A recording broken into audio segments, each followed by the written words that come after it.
Hi, good day everyone. My name is Mary Jane K. Mayona, a BS Ed English second year student of Norso Shatton. For today's discussion, I will be covering the Unit 1, which is Definition, Goals, and Scope of Special and Inclusive Education, which focuses on the right-based model and the twin track approach in models of disability. All about the right-based model and the twin track approach of models of disability. But before that, I will just state the objectives for today's discussion. At the end of the lesson, the learners will be able to identify the various models of disability, specifically the right-based model and the twin track approach. Discuss what is right-based model and twin track approach and apply the appropriate attitude towards the persons with exceptionals. What is right-based model? Right-based model is a position disability as an important dimension of human culture and affirm that all human beings, irrespective of their disabilities, have certain rights that are inalienable are the preferred models for disability inclusive education.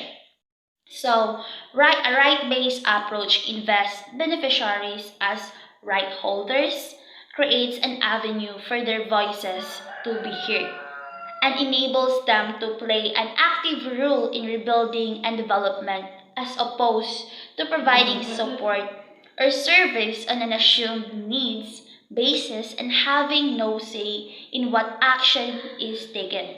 To understand more about right-based model, it has the panel principles that will deepen your knowledge. So, panel principle. Panel principle is one way of breaking down what our human right-based approach means in practice. Panel principles will really help you have a better understanding about the right-based model. So, panel stands for P for participation, A for accountability, N for non-discrimination and equality, E for empowerment, and L for legality. First is, let's define what is participation. So, participation, people should be involved in decision that affects their rights. In participation, everyone has the right to participate in decision which affect their human rights because every one of us needs to share our thoughts and opinion regarding to our right as a person, especially those people who are having disabilities. So participation must be active, free, meaningful, and give attention to issues of accessibility, including access to information in a form and a language which can be understood. Yes, it is indeed important for us to be active, free, and meaningful, and give attention to issues of accessibility. So basically, our participation as a person, especially those person who has disabilities, indeed.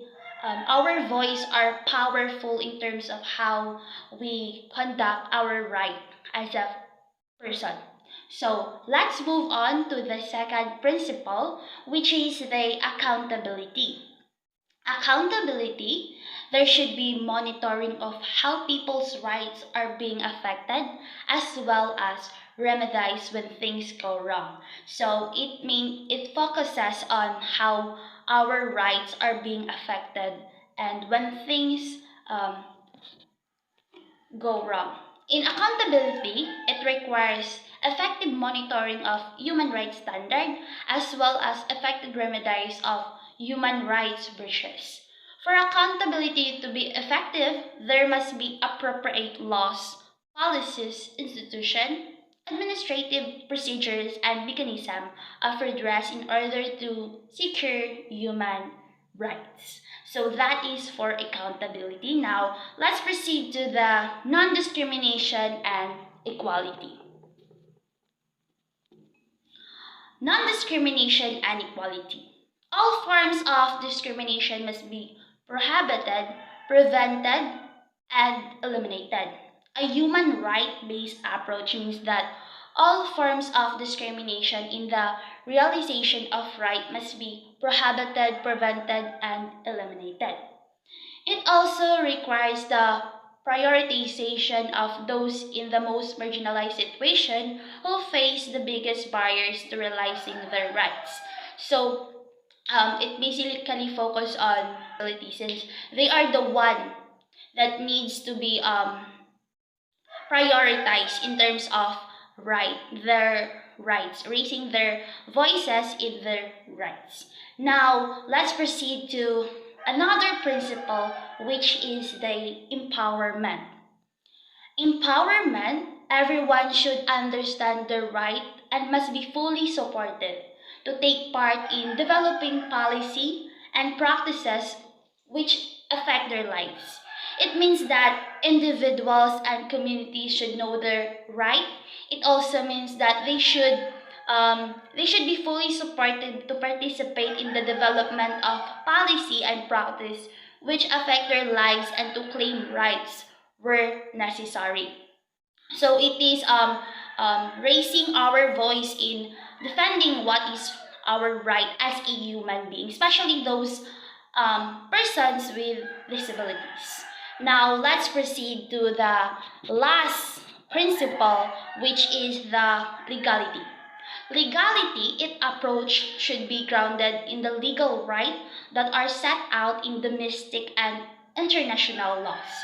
In legality, it requires the recognition of right as legally enforceable and entitlements linked to a national and international human right laws.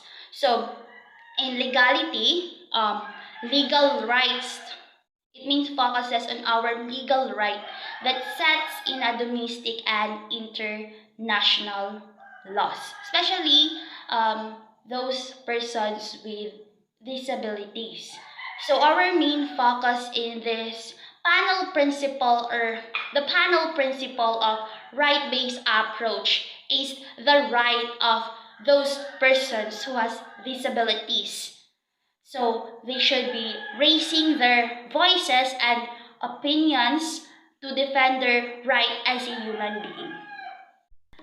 Now, let's proceed to the twin track approach. Twin track approach ensures the inclusion of people with disabilities in all development program at all stages. The twin track approach, which is commonly used for advancing rights of marginalized population, is also applied when promoting disability inclusive humanitarian action. Mainstreaming disability into humanitarian action might require specialized expertise, but most important is the awareness.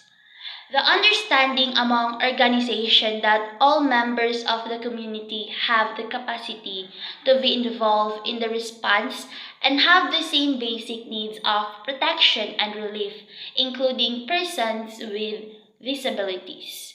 In parallel, some specific adaptation and accessibility measures have to put in place during the planning, implementation, and monitoring of emergencies intervention to ensure access to relief and service for persons with disabilities. So the twin track approach is like the right based approach, which is the main focus is on persons with disabilities in terms of um, promoting their humanitarian actions. So there are two types of twin track approach, the track 1 and the track 2.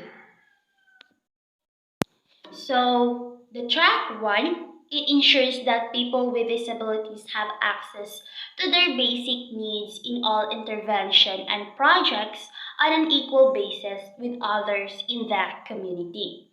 Persons with disabilities should have access to their basic needs in order for them to have an equal access to the community.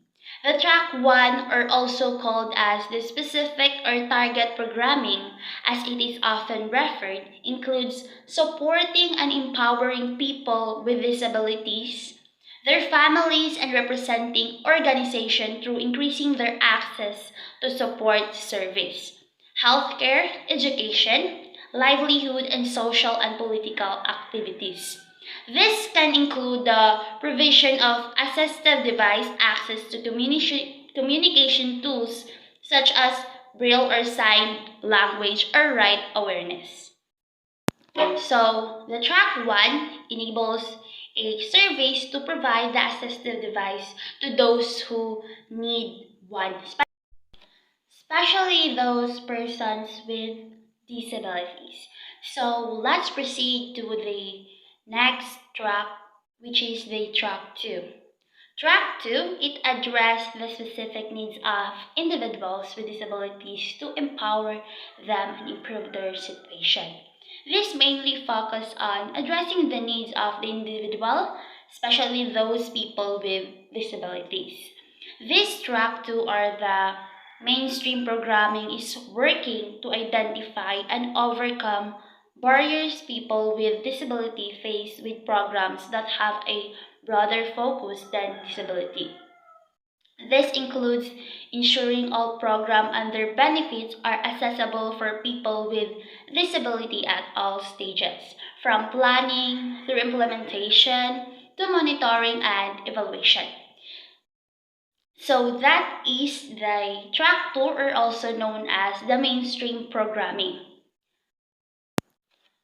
Overall, the twin track approach integrates disability sensitive measures into design, implementation, monitoring, and evaluation of all policies and programs, and providing disability specific initiative to support the empowerment of persons with disabilities.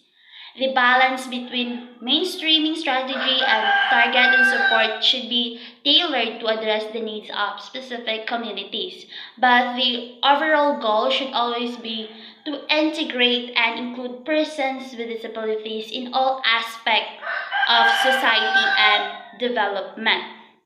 So our own main goal here focus on those persons with disabilities. So that will be ends my discussion about the right base model and the twin track approach. I hope you have learned something and have a good day.